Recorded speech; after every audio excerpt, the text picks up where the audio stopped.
I'd like to turn to Hebrews in chapter 3. హెబ్రీయులకు రాసిన పత్రిక 3వ అధ్యాయాన్ని మనం చూద్దాం.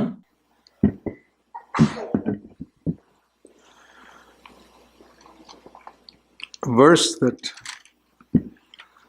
I have believed in very strongly and which all of us need to think about, Hebrews chapter 3, because it speaks about how we can avoid being hardened. ఈ వాక్యము ఎంతో ప్రాముఖ్యమైనది. మనందరం కూడా దీన్ని జ్ఞాపకం చేసుకోవాలి. ఎందుకంటే మన హృదయములు కఠినపరచుకోకుండా ఏ విధంగా ఉండాలో ఇక్కడ చెప్పబడింది.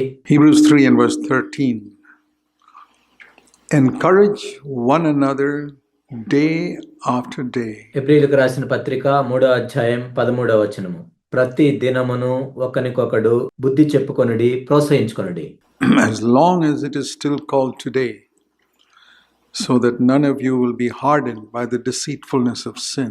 నేడు అనబడు సమయం ఉండగానే, ఎందుకంటే పాపం వలన కలుగు భ్రమ చేత మీలో ఎవడను కఠినపరచబడకుండానట్లు.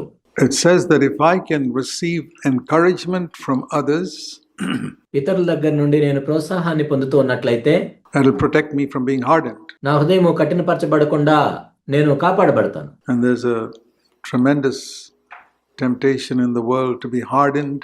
ఈ లోకంలో చూసినట్లయితే మన హృదయాలు కఠినపరచబడే శోధనలు అనేకమైనవి ఉన్నాయి.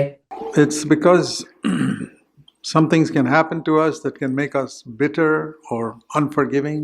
ఎందుకంటే మనకు జరిగిన పరిస్థితులను బట్టి మనము చేదైన హృదయాన్ని కలిగి ఉండొచ్చు, ఇతరులను క్షమించకుండా ఉండొచ్చు.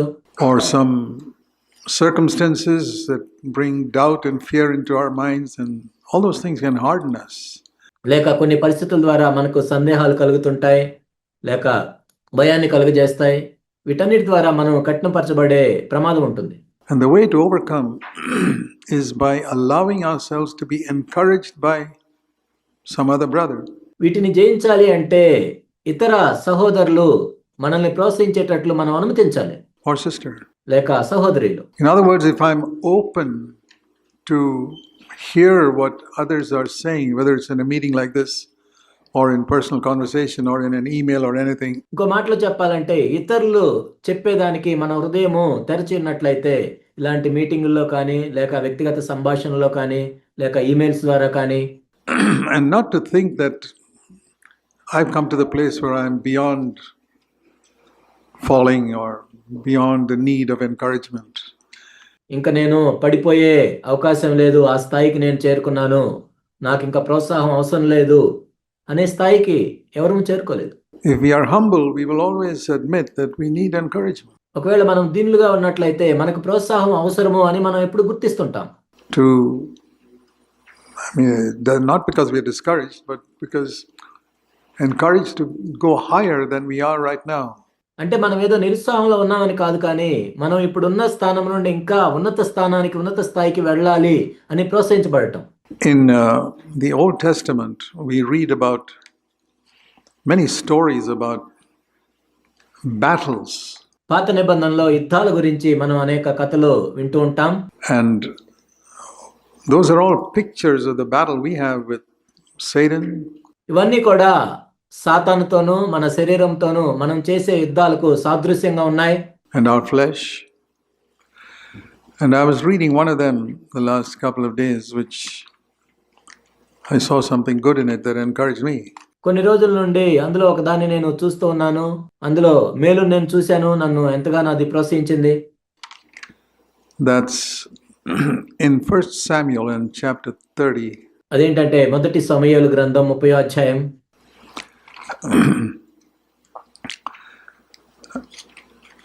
Even though we live in the new covenant, yet God has given us a Bible of which 3/4 of which is Old Testament. మనం కొత్త నిబంధన కాలంలో జీవిస్తున్నప్పటికీ దేవుడిచ్చిన బైబిల్ గ్రంథంలో 3 వంతులు పాత నిబంధన గ్రంథాలే ఉన్నాయి. And all those stories inspired by the Holy Spirit must have some purpose in God writing it and giving it to us. ఇవన్నీ కూడా దేవుని ఆత్మచేత ప్రేరేపించబడి రాయబడ్డాయి.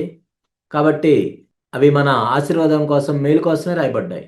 Otherwise, he'd have just given us the New Testament. లేనట్లయితే ఆయన కేవలం మనకి క్రొత్త నిబంధన గ్రంథాలు ఇచ్చి ఉండేవాళ్ళు.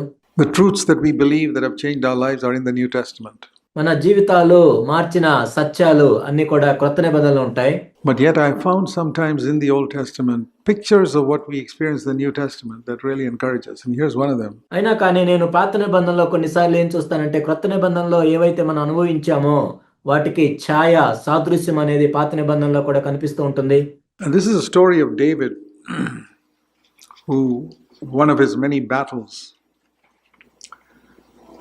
It's interesting how these great men in the Old Testament, think of Joseph or Moses. ఇది దావీదు గురించిన కథ. ఆయన అనేక యుద్ధాలు చేశాడు. అందులో ఒక యుద్ధం గురించి ఇక్కడ రాయబడింది. పాత నిబంధనలో మనం చూసినట్లయితే యోసేపు గురించి కానీ మోషే గురించి కానీ or David or Daniel, all these people. దావీదు కానీ దానియేలు కానీ వీళ్ళందరూ Every one of them, God had to take them through some very difficult circumstances వీళ్ళలో ప్రతి ఒక్కరిని కూడా దేవుడు ఎంతో క్లిష్టమైన పరిస్థితుల ద్వారా వాళ్ళని తీసుకువెళ్ళాడు. in order to make them the men that they became.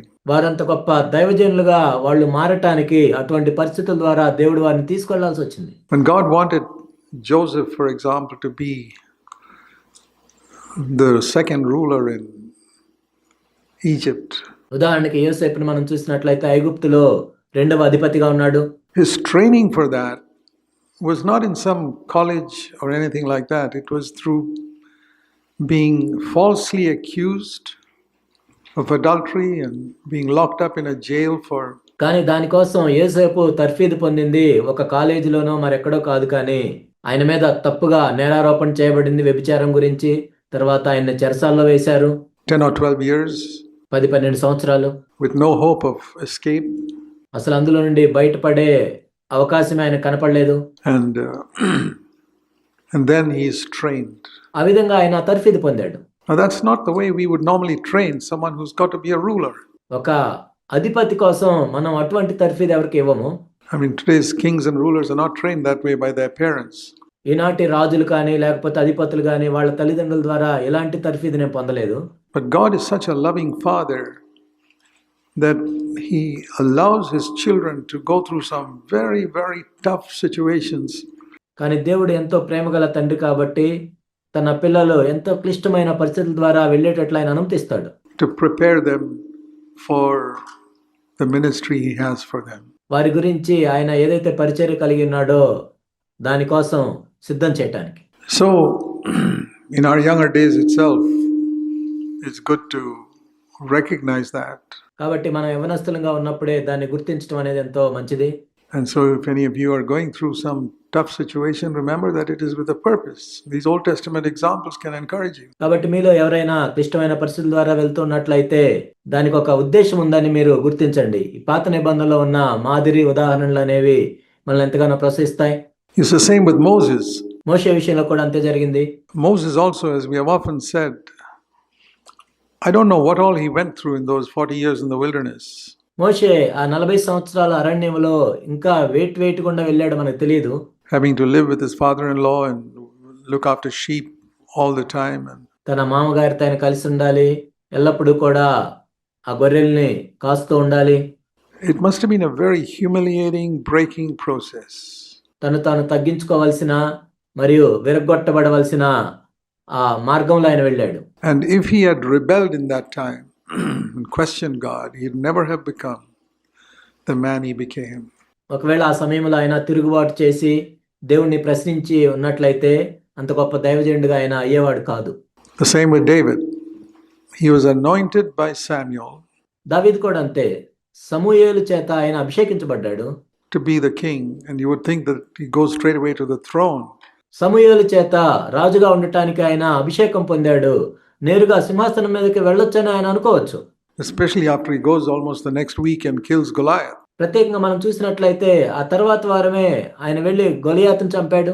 What more? And yet God had, I think, a period of 10 to 13 years after he killed Goliath and was anointed before he actually became king. దావీదు సౌలు చేత రాజుగా ఉండటానికి అభిషేకించబడిన తర్వాత గొలియాతుని చంపిన తర్వాత కూడా ఆయన నిజముగా రాజు అవ్వటానికి 13 సంవత్సరాల సమయం పట్టింది. There's a lot of emphasis in the world on being filled with the Holy Spirit. Very important. మనము చూసినట్లయితే పరిశుద్ధాత్మతో నింపబడాలి అనేది ఎంతగానో నొక్కి చెప్పబడుతుంది. అవును, అది ప్రాముఖ్యమైనదే. I don't believe that I could live the life or have the ministry I have if I did not experience being filled with the Holy Spirit. ఒకవేళ నేను పరిశుద్ధాత్మతో నింపబడినట్లయితే నేను ఇప్పుడు జీవిస్తున్న జీవితం కానీ చేస్తున్న పరిచర్య కానీ ఈ విధంగా నేను చేసి ఉండేవాడిని కాదు. I would encourage every one of you to be absolutely sure of being filled with the Holy Spirit. కాబట్టి నేను మిమ్మల్ని ప్రోత్సహించేది ఏంటంటే మీలో ప్రతి ఒక్కరూ కూడా మీరు పరిశుద్ధాత్మతో నింపబడ్డారా లేదో నిశ్చయించుకోండి. Don't just take it for granted. ఏదో సామాన్యంగా దానికి అదే జరుగుతుంది అనుకోవద్దు. Just like you are sure of your salvation, seek to be filled with the Holy Spirit every single day. మీ రక్షణ నిశ్చయితను మీరు ఏ విధంగా అయితే కలిగి ఉన్నారో ప్రతిరోజు కూడా మీరు పరిశుద్ధాత్మతో నింపబడాలి అనేది కూడా అంతే నిశ్చయంగా చూసుకోండి. And ask God to give you an assurance. అటువంటి నిశ్చయితను ఇవ్వమని దేవుడిని అడగండి. But even with that, think of David was anointed with the Holy Spirit, but he still needed to go through the grind of trial, misunderstanding, and అయినా కానీ మీరు పరిశుద్ధాత్మతో నింపబడ్డా కూడా దావీదును కూడా మనం చూసినట్లయితే ఆయన అభిషేకించబడ్డాడు. అయినా కానీ ఆయన ఎన్నో కష్టమైన పరిస్థితుల ద్వారా వెళ్లాల్సి వచ్చింది. అపార్థం చేసుకోబడ్డాడు, విరగొట్టబడ్డాడు, sometimes almost killed. కొన్నిసార్లు దాదాపుగా ఆయన చంపివేయబడ్డాడు. And it's only then that he came into a ministry. ఆ తర్వాత మాత్రమే ఆయన పరిచర్యలోనికి వచ్చాడు. Now when we think of Jesus coming into a ministry at the age of 30, యేసుక్రీస్తు ప్రభువారు 30 సంవత్సరాల వయసు ఉన్నప్పుడు ఆయన పరిచర్యలోకి వచ్చాడు అని మనం విన్నప్పుడు his 30 years have almost entirely hidden from the age of 12. ఆయన 30 సంవత్సరాలు వచ్చే వరకు కూడా ఆయన జీవితం గురించి ఎవరికీ తెలియదు. 12 సంవత్సరాల నుండి 30 సంవత్సరాల వరకు. To the age of 30, we don't know exactly what he went through. ఆయన దేని గుండా వెళ్ళాడో మనకి తెలియదు.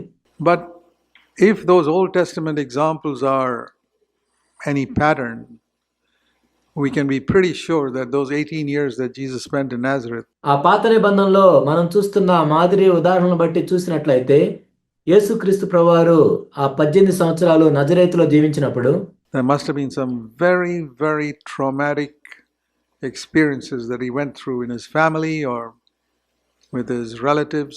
I don't know what. ఆయన ఎంతో క్లిష్టమైన బాధాకరమైన పరిస్థితుల ద్వారా వెళ్ళుండొచ్చు. అది తన కుటుంబం ద్వారా కానీ బంధువుల ద్వారా కానీ అదేదో నాకు తెలియదు. But he could not have had the ministry he had if he did not go through that same process that every one of God's servants, ప్రతి ఒక్క దైవజనుడు కూడా వెళ్ళిన ఆ మార్గములో వెళ్లకుండా ఉన్నట్లయితే ఎవరు కూడా పరిచర్యను కలిగి ఉండలేరు. went through in the Old Testament. పాత నిబంధనలో వాళ్ళు వెళ్ళినట్లుగా. So you need to ask yourself whether God did arrange such circumstances for you. కాబట్టి నిన్ను నువ్వు ప్రశ్నించుకోవాలి, దేవుడు నీ జీవితంలో కూడా ఇటువంటి పరిస్థితుల్ని అనుమతించాడా లేదా? And whether you rebelled against any of that, దాంట్లో దేనికైనా నువ్వు తిరుగుబాటు చేసావా?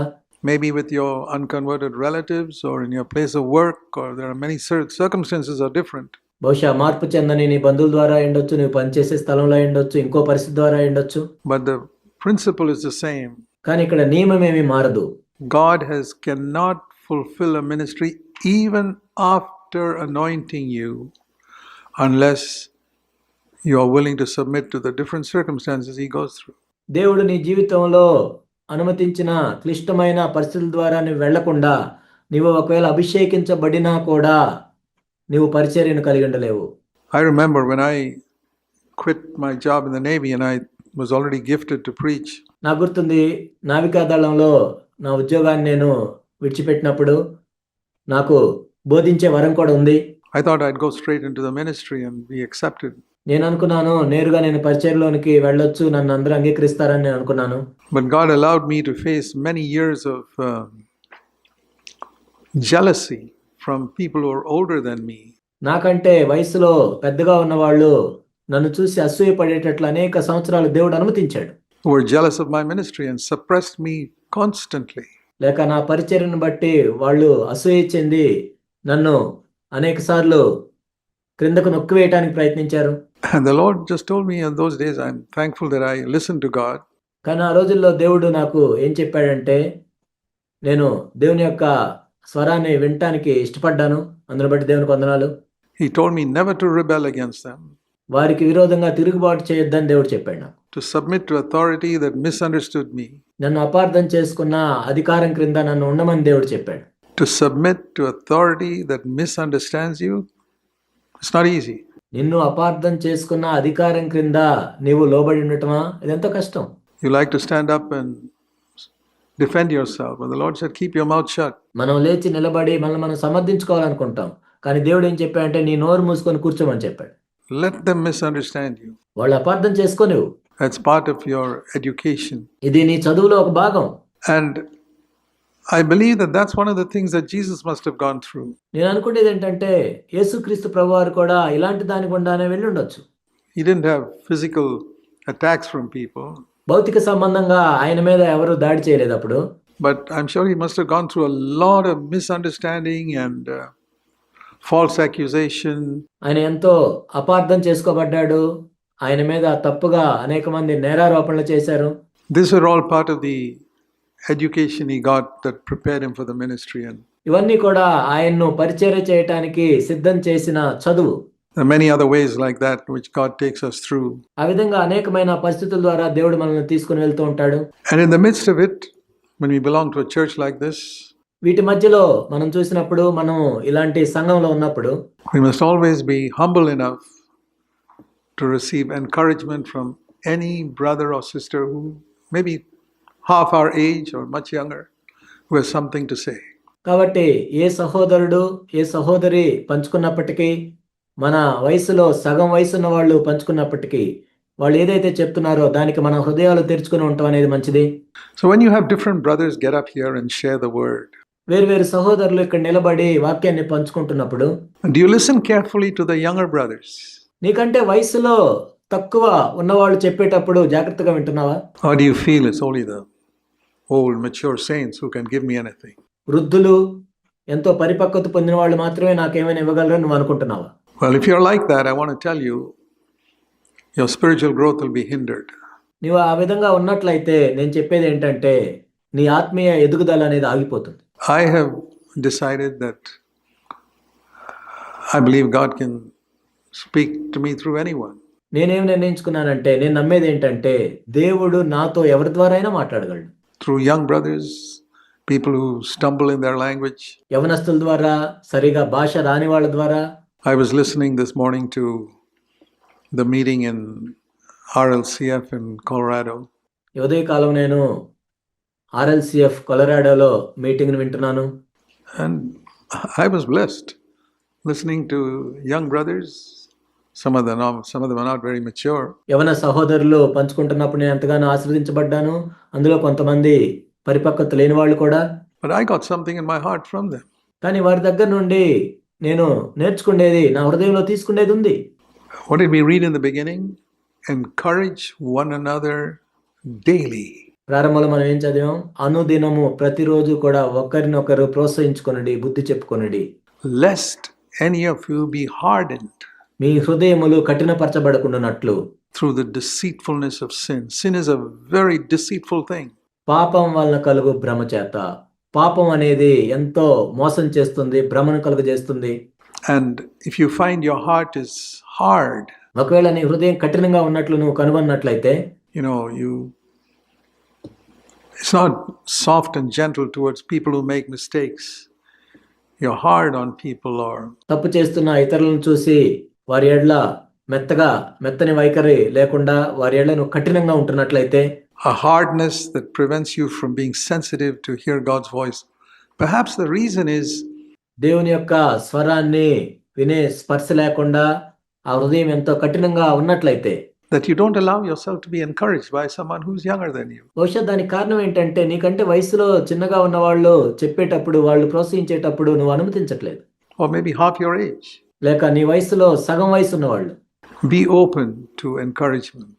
కాబట్టి ప్రోత్సాహాన్ని పొందటానికి నీ హృదయాన్ని తెరువు. So coming back to David, it says here that he had just won a battle, and when he came back from there, he found that is 1 Samuel chapter 30 and verse 1, some enemies. మరలా మనం దావీదు దగ్గరికి వచ్చినట్లయితే, ఇక్కడ దావీదును మనం చూసినట్లయితే అతడు వెళ్ళి ఒక యుద్ధాన్ని గెలిచి మరలా తిరిగి వస్తూ ఉన్నాడు. మొదటి సమూయేలు 30వ అధ్యాయం 1వ వచనంలో మనం చూస్తాం. had come and raided his camp and taken away all the wives captive and took away all their belongings and went away. And David came back, and the city had been burnt with fire, verse 3. Their wives and sons and daughters had been taken captive. దావీదును అతని జనులను 3వ దినమందు సిక్లగునకు వచ్చిరి. అంతలో అమాలేకీయులు దండెత్తి దక్షిణ దేశమును సిక్లగు మీదను పడి కొట్టి దాన్ని తగులబెట్టి గనులనేమి అల్పులనేమి అందులోనున్న ఆడువారందరినీ చెరపట్టుకుని చంపక వారిని తీసుకుని వెళ్ళిపోయిండిరి. దావీదును అతని జనులను పట్టణమునకు వచ్చి అది కాల్చబడి ఇంటియు తమ భార్యలను కుమారులను కుమార్తెను చెరలోనికి కొనిపోబడ ఇంటిట చూచి. 3వ వచనం. Now remember, this is the training that God gave David to become the most well-known king of Israel. మీరు దీన్ని జ్ఞాపకం చేసుకోండి. ఇశ్రాయేల్లో అతి గొప్ప రాజుగా దావీదు అవటానికి దేవుడిచ్చిన తర్ఫీదు ఇది. And David and his people lifted up their voices and wept. దావీదు అతని జనులు ఇక ఏడ్చుటకు శక్తి లేకపోయినంత బిగ్గరగా ఏడ్చిరి. And it says here that people were wanting to stone him, verse 6. ఇక్కడ 6వ వచనంలో మనం చూసినట్లయితే అక్కడున్న జనులు రాళ్ళు రువ్వి దావీదుని చంపుదాం అనుకున్నారు. They were wanting to stone him for saying, "You're the cause of all this. We've lost our wives, we've lost our children." నీవే దీనికి కారణము, మా భార్యలు మేము కోల్పోయాము, మా పిల్లలను కోల్పోయాము. And it says in the last part of verse 6, but David, in one translation it says he encouraged himself in the Lord, strengthened himself. ఇక్కడ 6వ వచనం చివరి భాగంలో మనం చూసినట్లయితే ఒక తర్జుమాలో ఏముందంటే దావీదు తనను తానే ప్రోత్సహించుకున్నాడు, తను తానే బలపరుచుకున్నాడు. Here was a situation where there was nobody to encourage him. They were all accusing him. ఇక్కడ మనం చూసినట్లయితే దావీదును ప్రోత్సహించే వాళ్ళు ఎవరూ లేరు. అందరూ కూడా నేరారోపణ చేస్తున్నారు, నిందిస్తున్నారు, blaming him. Have you ever faced a situation like that? ఇలాంటి పరిస్థితిని మీరు ఎప్పుడైనా ఎదుర్కొన్నారా? Somewhere, place of work or somewhere? నువ్వు పనిచేసే స్థలంలో కానీ మరెక్కడైనా కానీ. He encouraged himself and strengthened himself in the Lord.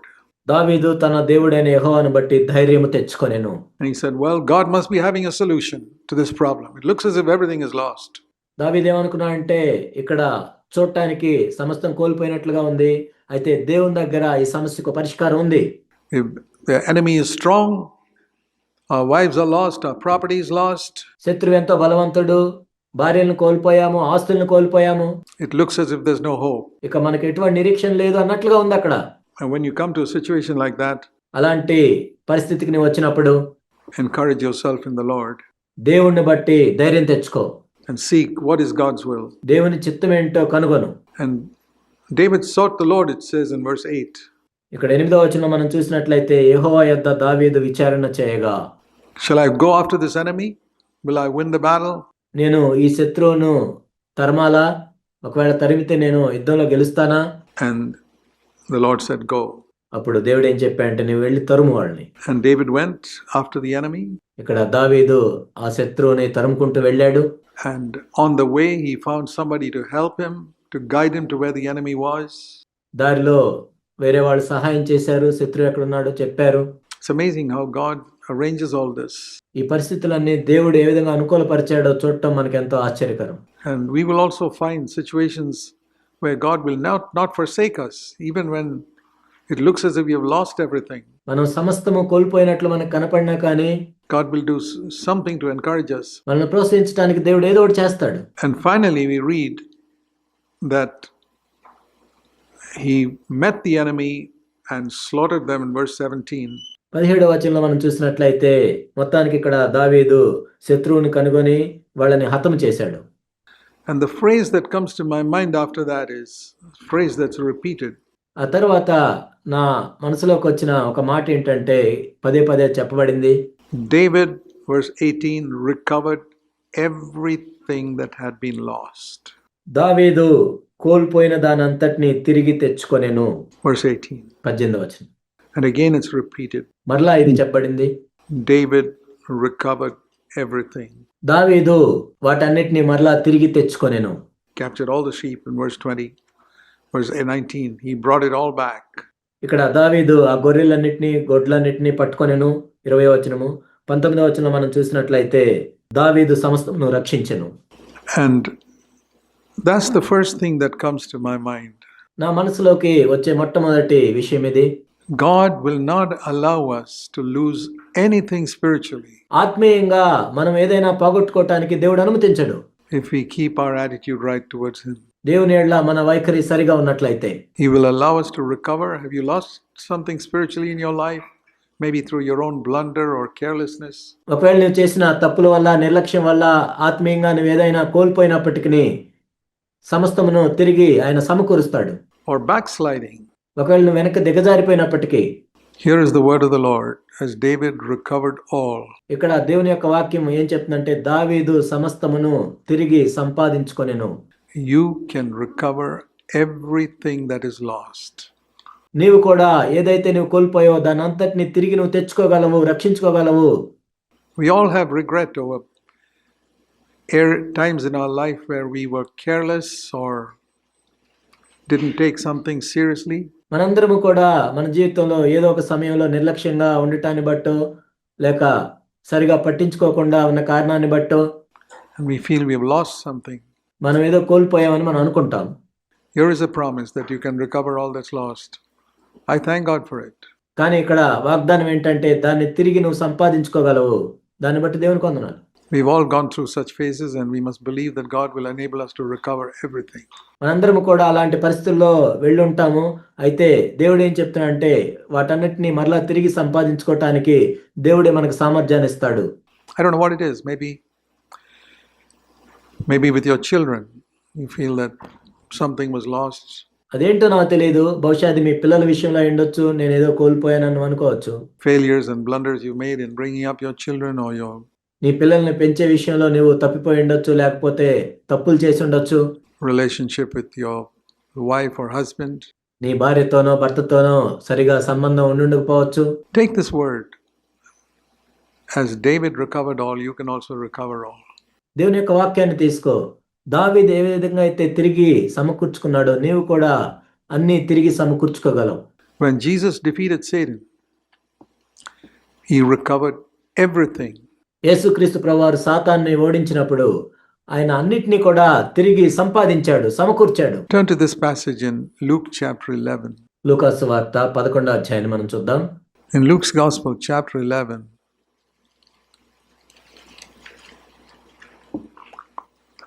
we read in verse 21.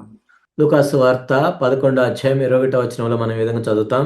He's talking about, casting out demons in verse 20.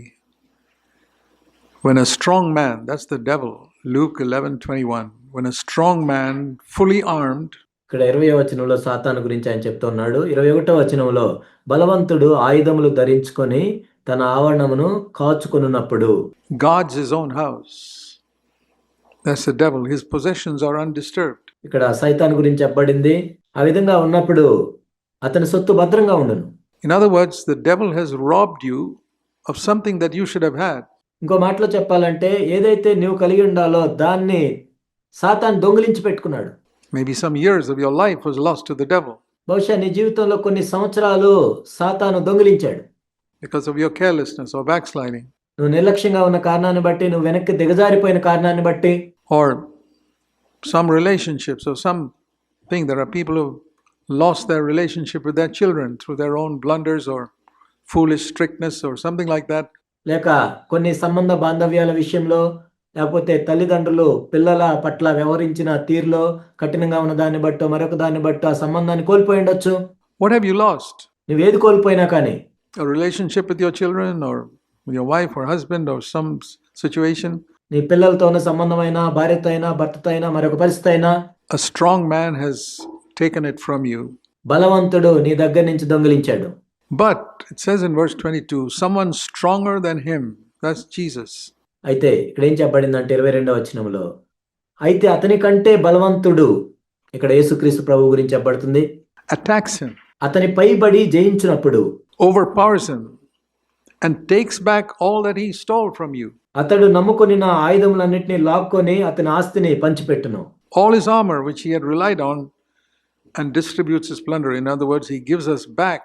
ఇంకో మాటలో చెప్పాలంటే సైతాన్ నీ దగ్గర నుంచి ఏదైతే దొంగిలించాడో అవన్నీ కూడా మరలా తిరిగి తీసుకొని వచ్చి పంచి పెడతాడు. What the devil stole. That's what we see from that Old Testament story of David having recovered all that was lost. పాత నిబంధనలో దావీదు గురించి మనం చదివినప్పుడు దీన్నే మనం జ్ఞాపకం చేసుకుంటూ ఉన్నాం. దావీదు సమస్తమును తిరిగి సంపాదించుకొనెను. There are promises like that in the Old Testament. పాత నిబంధనలో ఇటువంటి వాగ్దానాలు ఉన్నాయి. One of the words that's encouraged me in my younger days when I did not understand all this fully నేను యవనస్తుడిగా ఉన్నప్పుడు నన్ను ప్రోత్సహించిన మాటలు ఇవి. అప్పుడు నాకు అంత పూర్తిగా అర్థం కాలేదు. was a little expression in the book of Joel in chapter 2. యోవేలు గ్రంథం 2వ అధ్యాయంలో ఒక మాట ఉంటుంది. I trust all of you know where Joel is, and I hope you read his book. యోవేలు గ్రంథం ఎక్కడుందో మీ అందరికీ తెలుసు. మీరు ఈ పుస్తకం చదివి ఉంటారని నేను అనుకుంటున్నాను. Have you all read Joel? మీరందరూ యోవేలు గ్రంథాన్ని చదివారా? You're going to meet him in heaven, ఆయన్ని మీరు పరలోకంలో కలుసుకుంటారు. and he'll ask you whether you read his book. నేను రాసిన పుస్తకం చదివావా అని అడుగుతాడు ఆయన. And you say, where was that? You say, I wrote only 3 pages and you couldn't read it. అప్పుడు మీరు అది ఎక్కడుంది అని అన్నట్లయితే నేను రాసిందే 3 పేజీలు, అది కూడా మీరు చదవలేదని అడుగుతాడు. Joel chapter 2. It's one of the minor prophets. యోవేలు గ్రంథం 2వ అధ్యాయం. యోవేలు ఒక చిన్న ప్రవక్తగా ఉన్నాడు. In Joel chapter 2, it says here about the Lord restoring to us ఇక్కడ 2వ అధ్యాయంలో మనం చూసినట్లయితే మన దగ్గర నుంచి ఏదైతే తీసుకొని పోబడిందో దాన్ని మరలా తిరిగి సమకూర్చుకోవటం గురించి చెప్పబడింది. what was taken away. Verse 25, I will make up to you. Take this as a personal promise. 25వ వచనము, దీన్ని మీరు వ్యక్తిగత వాగ్దానంగా తీసుకోండి. I will restore to you or make up to you for all the years. He uses different locusts that these locusts have eaten away from your life. నేను పంపిన మిడతలను, గొంగళి పురుగులను, పసరు పురుగులను, చీడ పురుగులను అను నా మహా సైన్యము తినివేసిన సంవత్సరముల పంటను మీకు మరలా నెత్తును. The great army which I send among you, I will restore to you. ఈ మహా సైన్యము తినివేసిన పంటను, ఆ సంవత్సరములను నేను మరలా తిరిగి ఇస్తాను అంటున్నాడు ప్రభు. The years that were eaten away. I remember in times when I slipped up and failed, these words were a tremendous encouragement to me. నేను పడిపోయినప్పుడు, ఓడిపోయినప్పుడు ఈ మాటలు నాకు ఎంతో ప్రోత్సాహకరంగా ఉండేవి. Lord, what shall I do about years that were wasted? I will restore to you. ప్రభువా, మరి నేను వ్యర్థం చేసిన సంవత్సరాల గురించి ఏంటి అన్నప్పుడు నేను తిరిగి సమకూరుస్తాను, ఇచ్చేస్తాను. The years that you wasted in your life that have been eaten up. నీ జీవితంలో ఆ మహా సైన్యము తినివేసిన సంవత్సరముల పంటను మీకు ఇస్తాను. We never get a promise from God if we don't claim it. ప్రభు దగ్గర నుండి మనం వాగ్దానం స్వతంత్రించుకోకుండా ఎప్పుడూ కూడా దాన్ని మనం పొందలేము. There's one other thing I want to say. Just like David recovered and all, as we saw that Jesus also recovered everything that the devil's taken away. దావీదు ఏ విధంగా అయితే సమస్తమును తిరిగి సమకూర్చుకున్నాడో, యేసుక్రీస్తు ప్రభువారు కూడా సైతాను ఏవైతే దొంగిలించాడో వాటన్నిటిని కూడా మరలా తిరిగి సమకూర్చాడు. One of the functions of CFC from the time it has started CFC సంఘము ప్రారంభించబడినప్పటి నుండి కూడా సిఎఫ్సి చేస్తున్న ఒక పని ఏంటంటే is to recover truth that the devil has robbed from the Church of Jesus Christ through the centuries. గత శతాబ్దముల నుండి కూడా సైతాను దేవుని యొక్క సత్యాన్ని యేసుక్రీస్తు ప్రభువారి సంఘం నుండి ఏదైతే దొంగిలించాడో వాటిని తిరిగి సమకూర్చటమే సిఎఫ్సి యొక్క పని. The truth that the apostles had way back in the beginning, right at the beginning, soon after the day of Pentecost.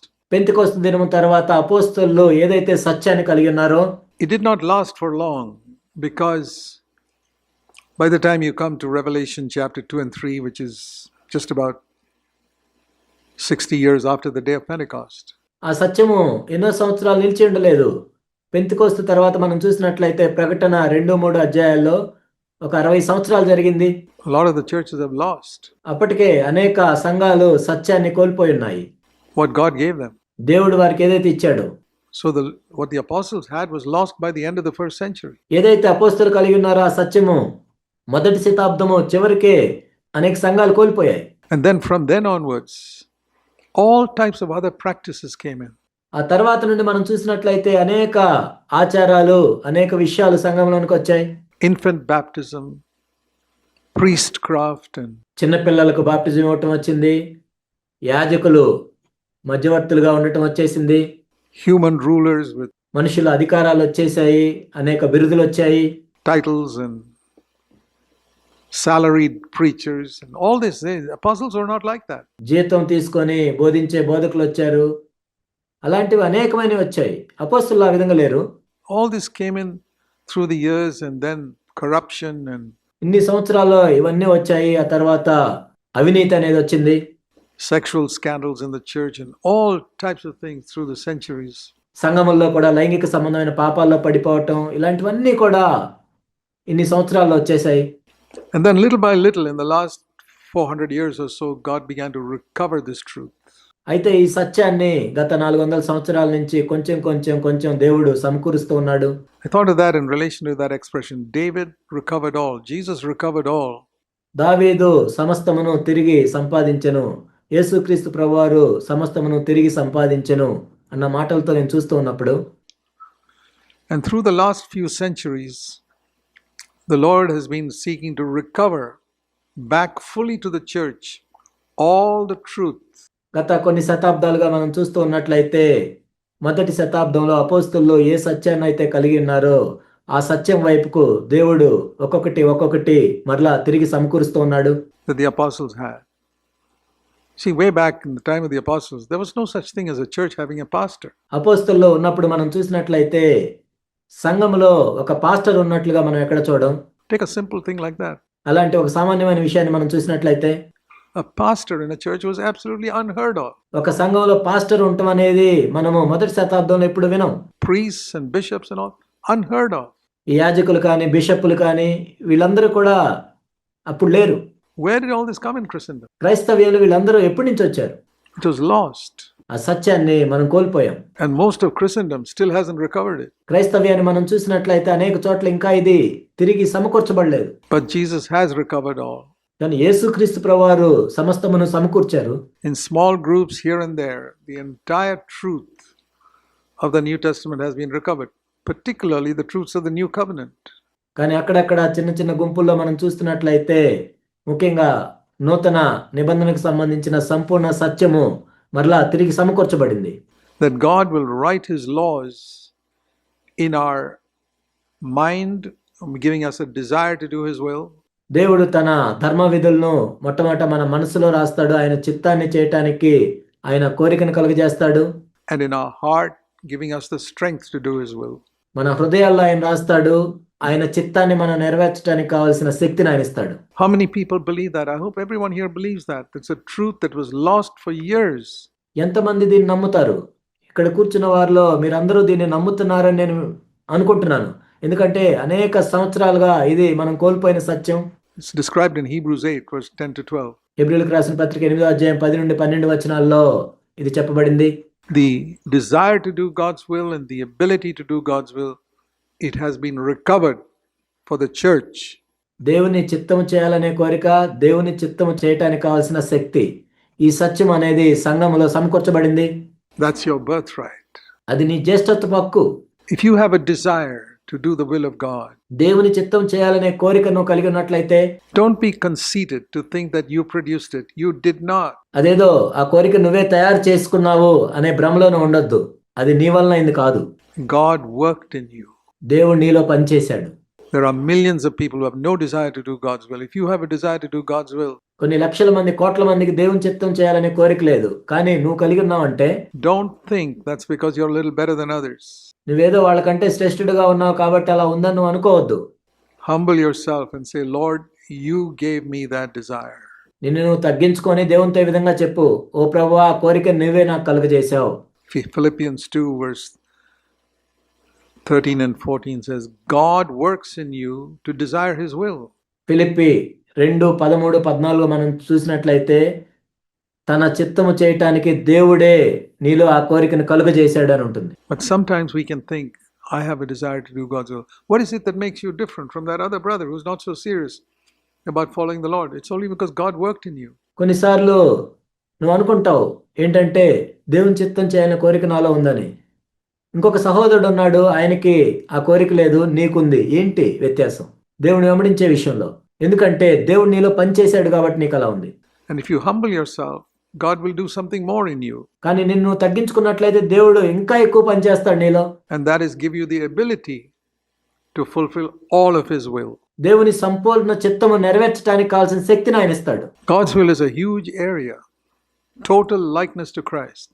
దేవుని చిత్తము అంటే అది ఎంతో పెద్ద ఏరియా ఉంటుంది.